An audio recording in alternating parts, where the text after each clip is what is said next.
O Senhor esteja convosco. Está no meio de nós. Proclamação do Evangelho de Jesus Cristo, segundo João. Glória a vós, Senhor.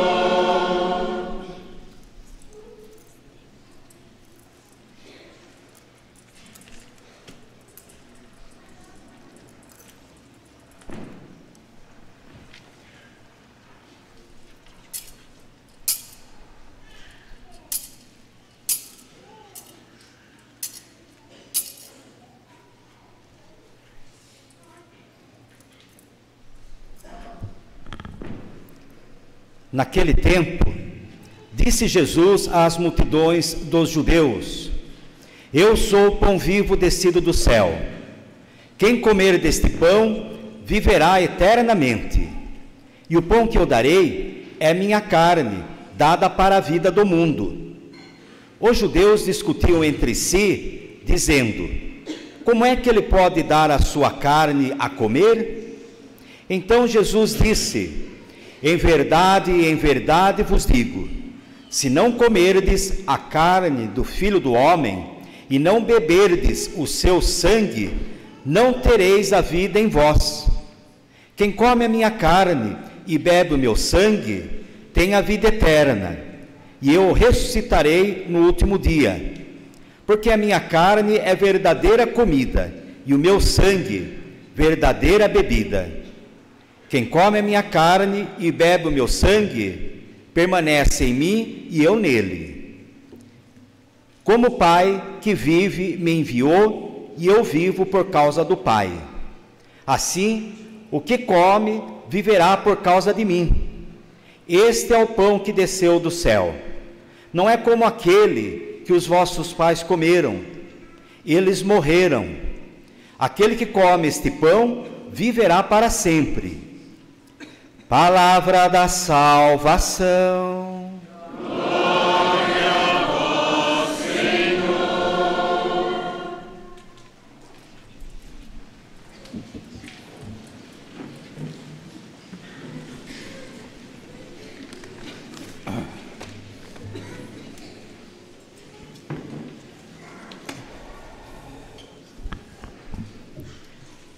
Caríssimos irmãos e irmãs, por que eu devo amar a Eucaristia? A primeira coisa é que, porque é a presença real de Jesus Cristo. Amar a Eucaristia significa amar essa presença real. A Eucaristia não é pãozinho bento. A Eucaristia é o próprio nosso Senhor. Jesus, ele faz uma promessa na ceia: eis que estarei convosco até o fim dos tempos. E o modo como ele cumpre essa promessa é pela Eucaristia. De modo que a primeira coisa é saber disso. Por muitas vezes a gente trata a Eucaristia como se fosse um pãozinho bento. Mas não é. É de fato a presença real dele. É o mesmo Jesus. Por muitas vezes a gente trata Jesus como se fosse um fantasma da história. Quando você pensa, por exemplo, em Tiradentes, em Pedro Álvares Cabral, você sabe mais ou menos quem é, mas trata ele como um fantasma da história.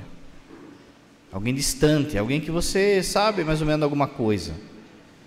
E por muitas vezes a gente corre no erro e no pecado de fazer o mesmo com Jesus e tratar Jesus como um fantasma. Você se lembra quando Jesus andou sobre as águas? Os discípulos confundiram Jesus e tiveram medo, pensando que era um fantasma. Ou seja, uma lembrança, uma memória. Mas não é. É alguém presente no nosso meio. É alguém que está conosco, que caminha conosco. E o modo como Jesus escolheu para permanecer conosco é pela Eucaristia. Ele, de fato, traz a sua presença de forma real e sacramental. Como você sabe, quando Jesus estava, antes da ascensão, na sua vida pública, o seu corpo ocupava um espaço no templo.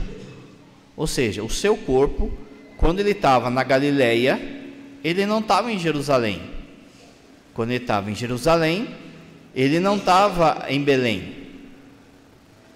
Porém, com essa promessa de Jesus, eis que estarei convosco todos os dias, e com a Eucaristia, o Espírito Santo, que é prometido também por Jesus Cristo, ele inaugura um novo tipo de presença de Jesus, a presença sacramental, que agora nem tempo, nem espaço seguram o seu corpo, nem o tempo, nem o espaço são capazes de limitar o seu corpo. E é por isso que toda missa, na hora da consagração, na hora que o pão e o vinho vão se transformar no corpo e sangue de Cristo, é pedido que o Espírito Santo venha, para que de fato transforme o pão e o vinho nesse corpo de Jesus, e de forma que agora a mesma hóstia que está na sua mão, que está na mão do seu vizinho, que está lá em quem está comungando em São Paulo, em Roma, na África, é o corpo do Senhor, é o próprio Jesus. Se a gente tratasse Jesus de fato como presença real na Eucaristia, iria curar muita coisa na nossa igreja, muita coisa de falta de fé e muita coisa de abandono da fé. Porque se a gente acreditasse de fato na Bíblia, como dizem alguns, é preciso acreditar na Bíblia, precisa acreditar na Bíblia, muito bem.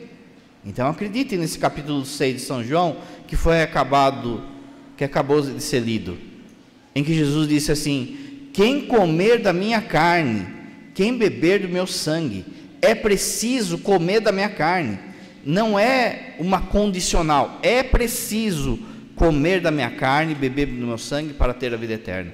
Se de fato a gente acreditasse no texto bíblico, acreditasse na pessoa de Jesus, muitos não teriam ido embora, e muitos também deixariam de ser católico de IBGE, católico preguiçoso. Esses dias o padre viu uma estatística que na Nigéria, que é um país que sofre perseguição dos muçulmanos por ser cristãos, por ser católicos, a presença na missa dos católicos, na missa aos domingos, é de 92%. 92% dos católicos da Nigéria participam da missa do domingo. No Brasil, que se diz católico, mas como diz um escritor carioca, Nelson Rodrigues, o Brasil é o maior ex-país católico. No Brasil, dos católicos, 8% do povo participa da missa final de semana. Isso significa que não acredita na presença de Jesus, não acredita na presença de Jesus na Eucaristia, e não acredita então nessa palavra, que é preciso que eu coma da sua carne, beba do seu sangue, para que eu tenha a vida eterna. Você se lembra que quando o povo sai do Egito, na noite em que o povo ia sair do Egito, Deus deu a Moisés uma ordem: olha, você vai falar para o povo assim, vocês vão pegar um cordeiro sem mancha, vão matar esse cordeiro, não pode quebrar nenhum osso, vocês vão pegar o sangue do cordeiro e vão passar no batente da casa de cada um. Não é assim a passagem? E aqueles que tiverem aquela marca e comerem do cordeiro, a vida do primogênito será preservada. Repara que eram duas coisas que Deus mandou. Não era só necessário pintar o batente com o sangue do cordeiro, era necessário consumir o cordeiro, era necessário que não sobrasse nada do cordeiro, consumisse tudo, de forma que Deus até fala, né? Se uma família for pequena, chame a outra, junte as duas, porque é necessário que se coma o cordeiro. Meus irmãos, a Eucaristia não é um apêndice na nossa fé. De novo, não é pãozinho bento. É essencial e é fundamental, porque é de fato a pessoa de Jesus. E a primeira coisa que você precisa entender é isso: eu tenho Jesus que caminha comigo, eu tenho Jesus que está me esperando em cada sacrário e em cada missa. As pessoas vão atrás de tanta solução para a vida. É gente que quer o curandeiro de última hora, é o visionário de último momento, é as superstições, é as práticas gnósticas, supersticiosas, mas a gente não vai na fonte. E a fonte é Jesus Eucarístico. Você precisa amar a Eucaristia porque ela é comunhão com a cruz de Jesus. A missa não é um rito, um culto vazio. A missa não depende de nós. A missa, como você sabe, é o sacrifício de nosso Senhor. O demônio sabe disso e é por isso que o demônio tem batido tanto no respeito e na noção do que é a missa. E é por isso que a gente vê, às vezes, muito abuso, muito erro litúrgico e muita extravagância dentro do próprio rito litúrgico. O rito litúrgico, a missa, é a paixão, morte e ressurreição de Cristo. Os santos falaram isso, os papas falaram isso, o catecismo da igreja atual fala isso. Quem nega que a missa é sacrifício, não sabe o que é a missa. E é por isso que, quando você vem na missa, para de achar aquela ideia infantil, sabe? De que eu vou para a missa para sentir algo. Ou eu vou para a missa para esperar que Deus me levante. Ou eu vou para a missa esperar que o padre tenha uma palavra para mim. Ou que eu saia animado da missa. Não. Você vem para a missa para participar da paixão, morte e ressurreição de Cristo. Você vem para a missa para participar do mistério da sua salvação. E o que nos salvou? A paixão, morte e ressurreição de Jesus. E quando você está na missa, não é teatro, não é símbolo. É a mesma Sexta-feira Santa, é o mesmo domingo da Páscoa. Na hora que o padre levanta a hóstia, levanta o cálice, você está diante da Sexta-feira Santa e do domingo da Páscoa. Tanto que a hora que termina a consagração, o padre fala: eis o mistério da fé. E às vezes a gente responde que nem papagaio, não percebe o que responde. Anunciamos, Senhor, a vossa morte e proclamamos a vossa ressurreição. Vinde, Senhor Jesus. O que eu estou falando quando estou dizendo isso? Eu estou dizendo que com a minha fé, eu sei que eu estou diante da paixão, morte e ressurreição de Jesus. Que não é símbolo, que não é teatro. Quando está terminando a consagração, o padre fala assim: fazer isso em minha memória. A palavra memória, ela perde a força quando ela é traduzida. Para nós, memória parece lembrança. Mas a palavra que está no original, a palavra que Jesus pronuncia no hebraico é zikaron. Zikaron não é simplesmente uma memória. Zikaron significa estar presente. Na ceia judaica, lembra? O padre acabou de falar aí da ceia judaica. Na ceia judaica, a família se reúne em volta da mesa. Em determinado momento, o filho mais novo, ele se levanta e pergunta assim: pode ser hoje, pode ser 2023.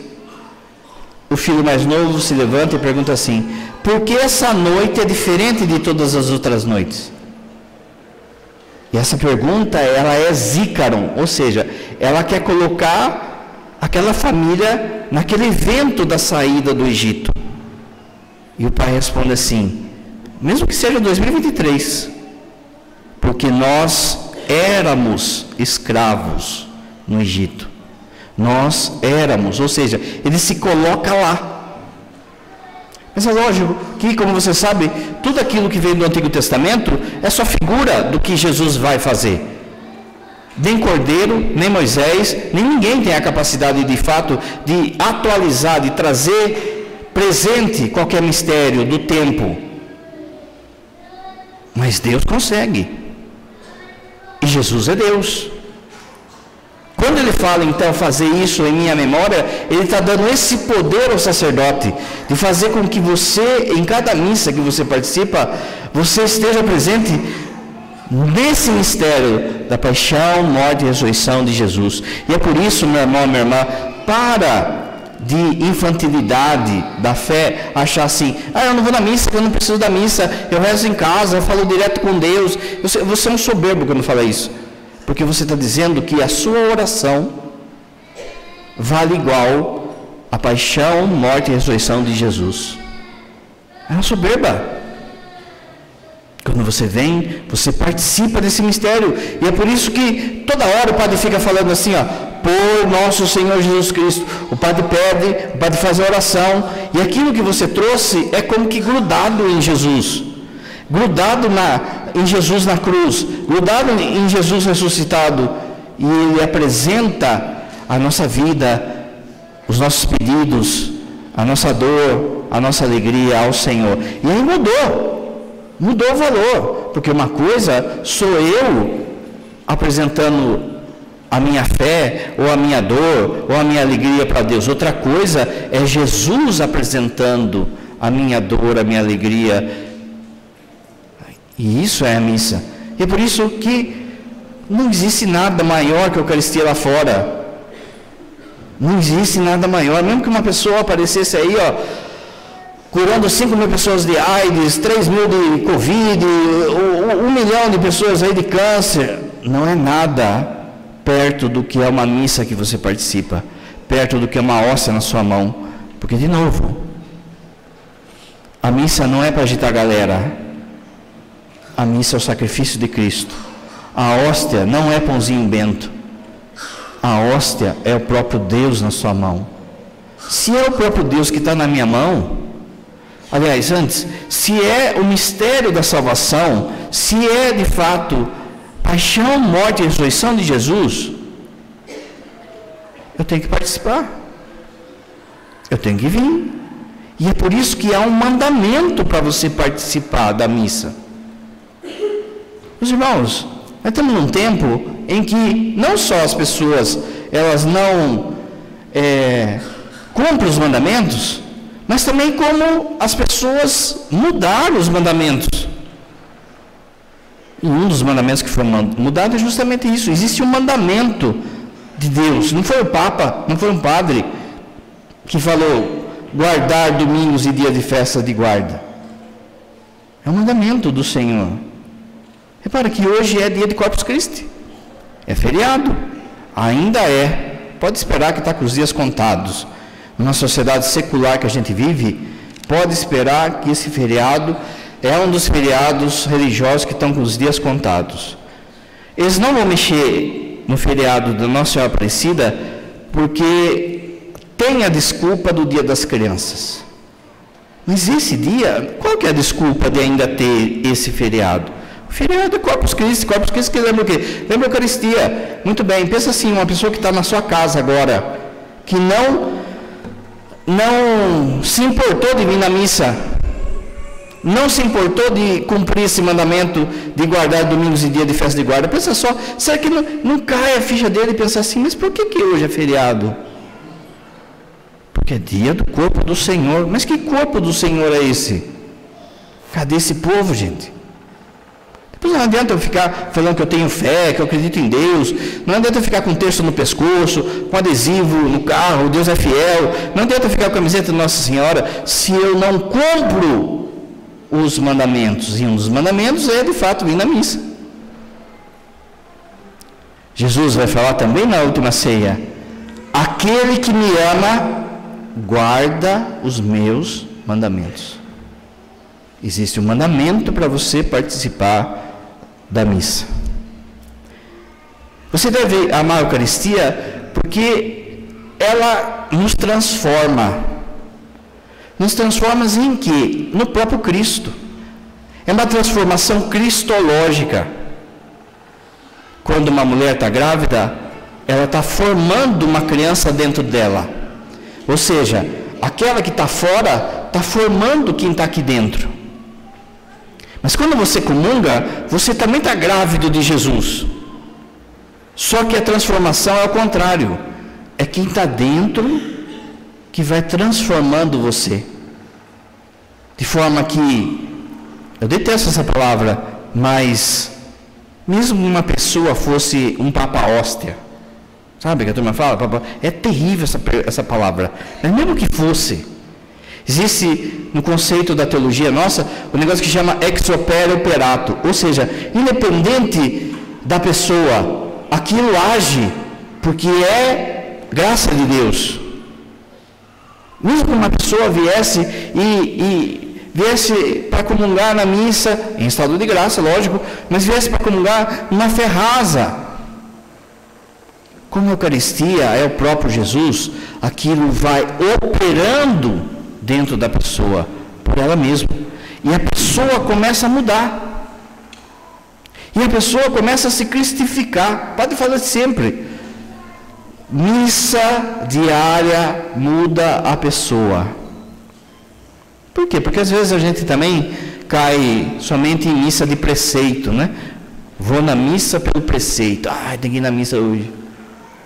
Mas quando a pessoa começa a pegar gosto, de fato, e pegar gosto na missa, entender a missa, entender a Eucaristia, e ela começa a querer ir mais e mais e mais, e ela começa a querer comungar, começa uma geração daquela pessoa, de forma que daqui a pouco ela está com as atitudes de Jesus, com a mentalidade de Jesus, com a paciência de Jesus, com a sabedoria de Jesus. É Ele que opera dentro de nós. É Ele que vai nos mudando. A gente deve amar a Eucaristia porque ela traz um alimento da vida interior. Quando você comunga, aquilo que o padre falou, lembra da palavra? Ex opere operato. Age porque é Jesus. Quando você comunga, a sua fé aumenta, a sua esperança aumenta, a sua caridade aumenta, os dons do Espírito Santo ficam ligados, a ação das virtudes, elas vão ganhando força. Há todo um organismo espiritual dentro do seu coração, que o Espírito Santo traz, que o Pai quer dar, e que se manifesta quando de fato você comunga.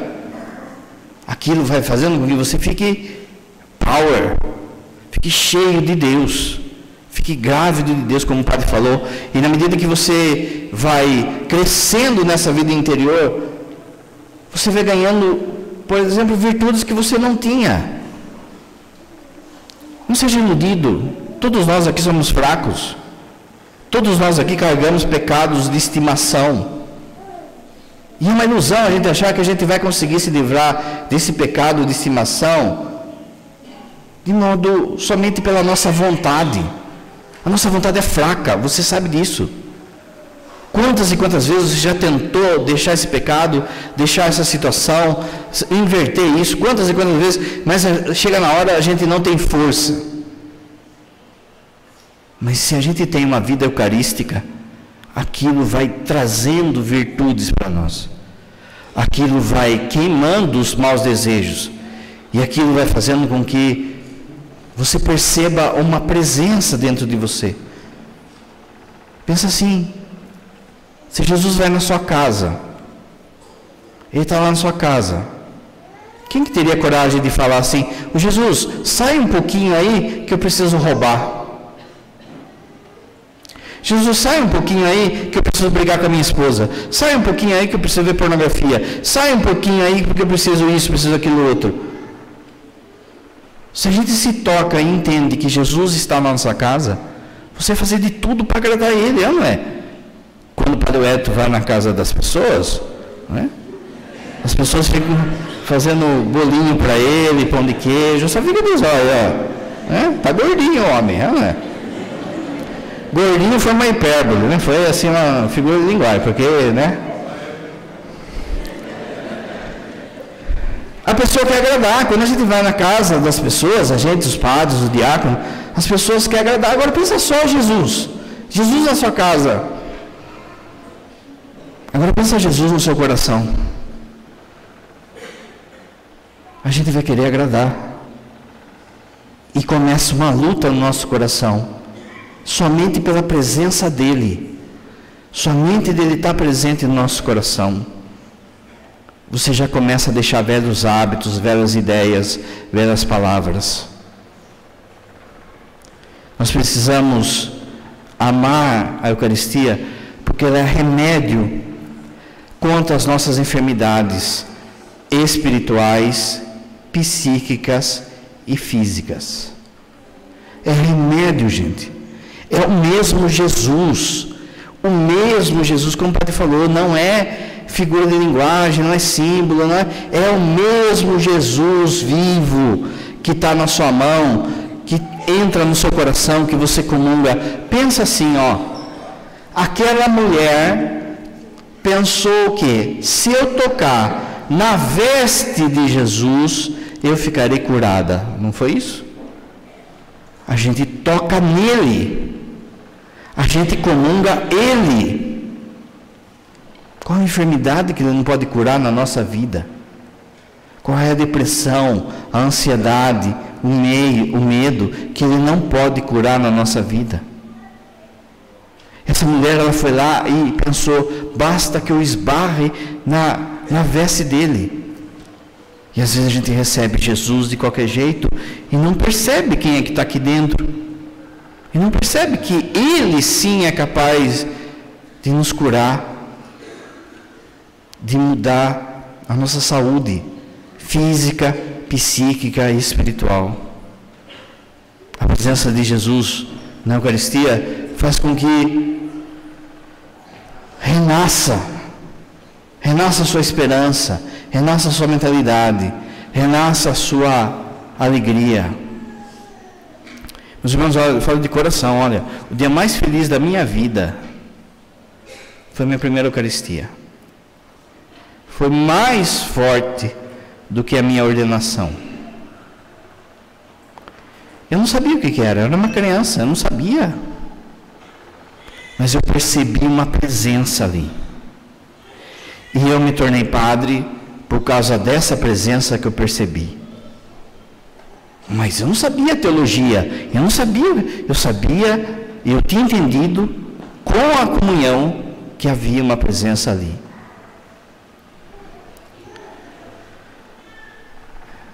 Porque eu devo amar a Eucaristia, porque ela nos dá fortaleza.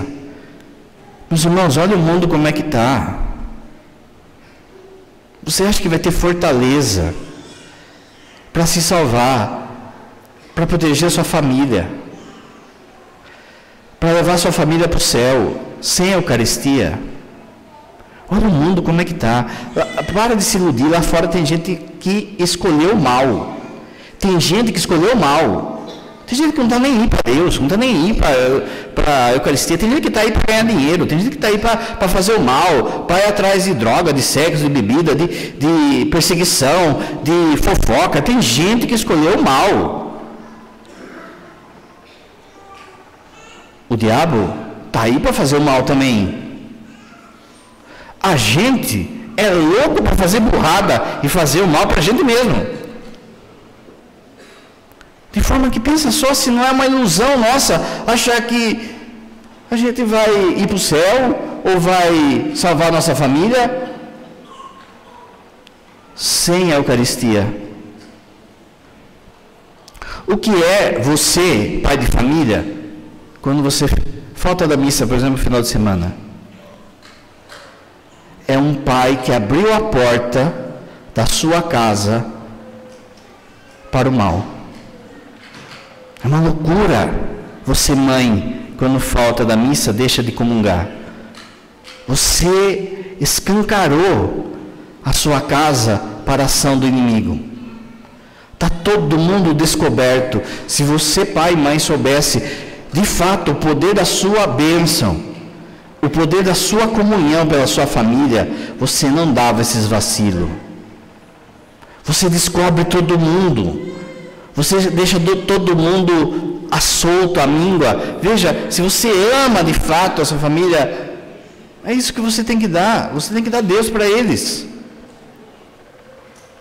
O padre falava em batismo semana passada.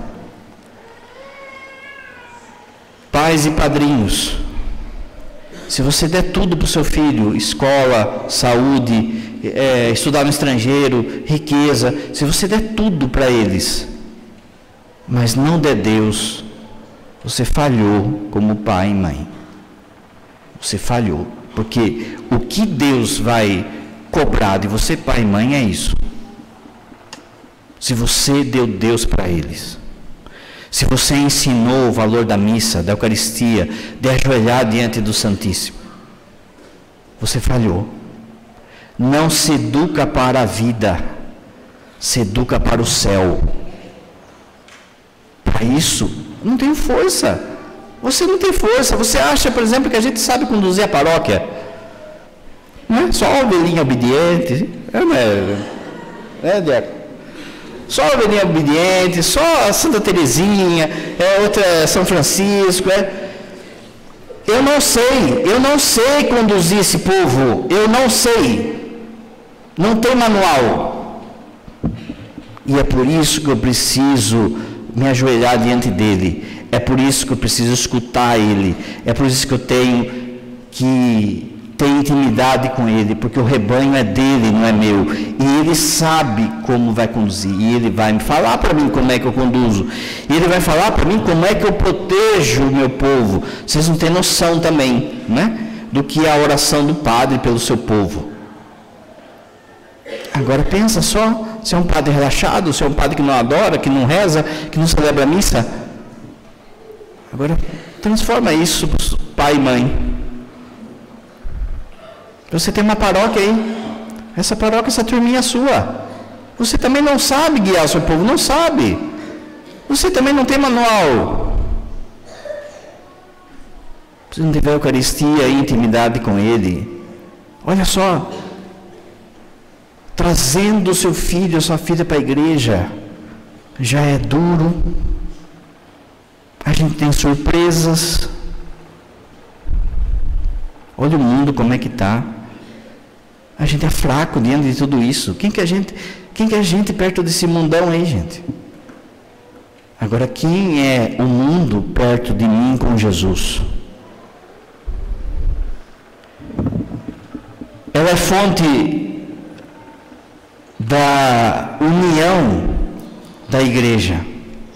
Quando você comunga, a palavra é comunhão. Você entra em comunhão. Comunhão com o quê? Comunhão com Jesus. Você com ele se torna um. Mas o seu vizinho comungou também. E ele se tornou um com Jesus. Então também você também se tornou um com ele. E você se tornou um com o padre. E se tornou um com o seu bispo. E se tornou um com o seu papa. Com o papa. De forma que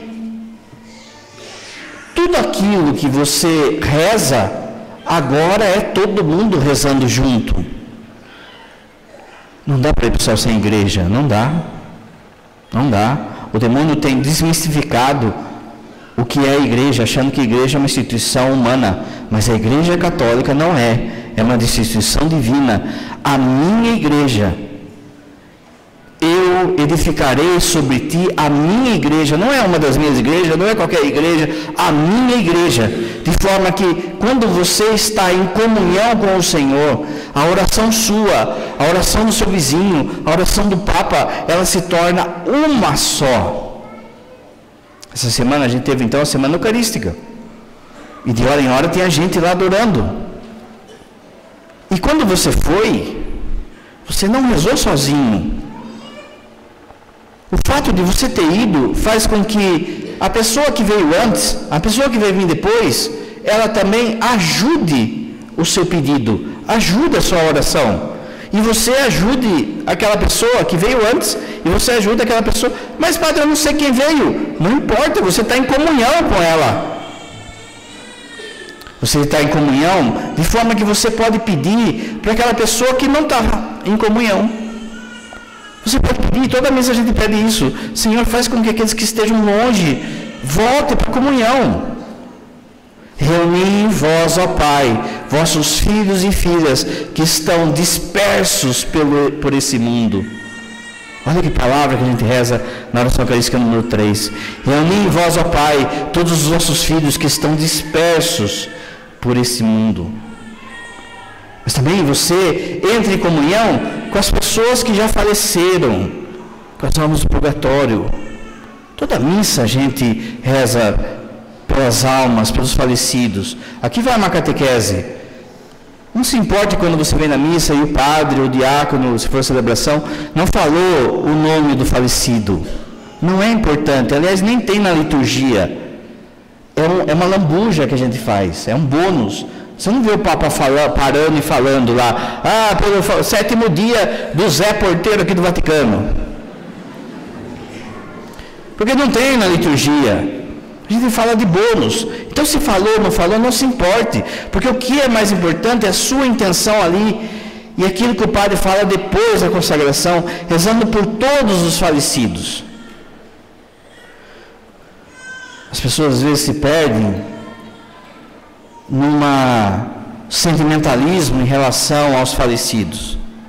Então, por vezes, a pessoa fica preocupada em fazer homenagens ao falecido.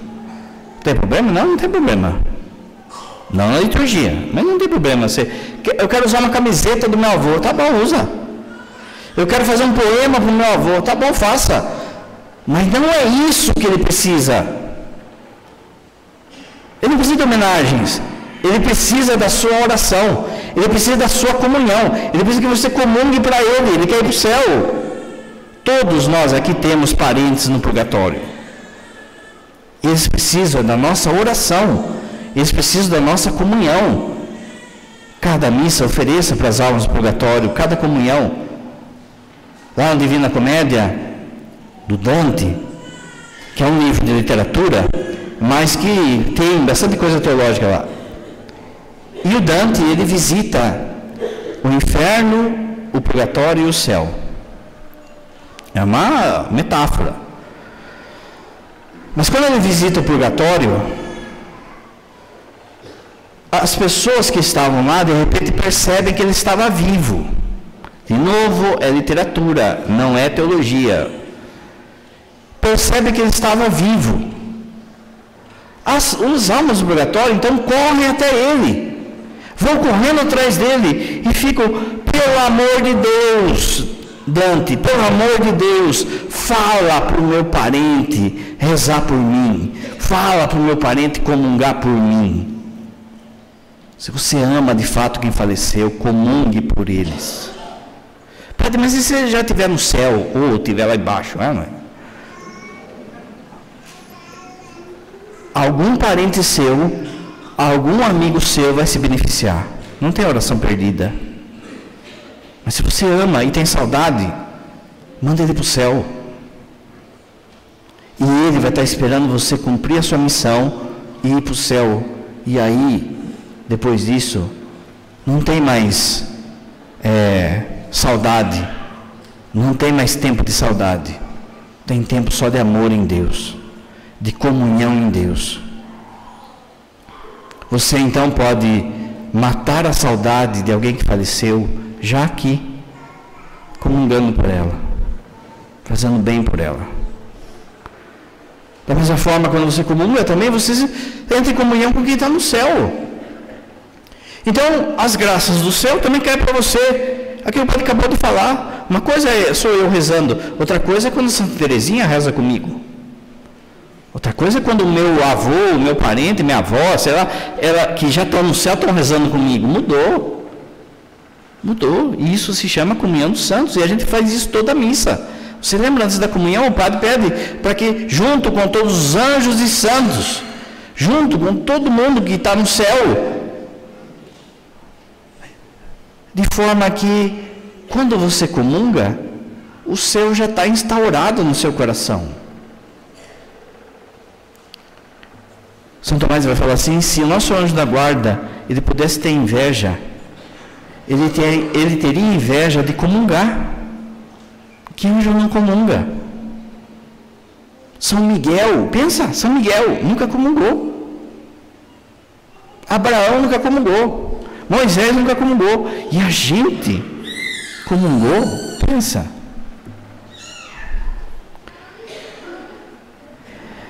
Por fim, gente, se tudo isso que o padre falou, é lógico que o padre teria mais coisa para falar sobre o que de fato faz a comunhão em nós. Mas se tudo isso não bastou, você precisa amar a Eucaristia simplesmente porque a Eucaristia é Jesus. simplesmente porque é a pessoa de Jesus. Isso deve bastar para que a gente ame e adore a Jesus na Eucaristia. Creio em Deus Pai Todo-Poderoso,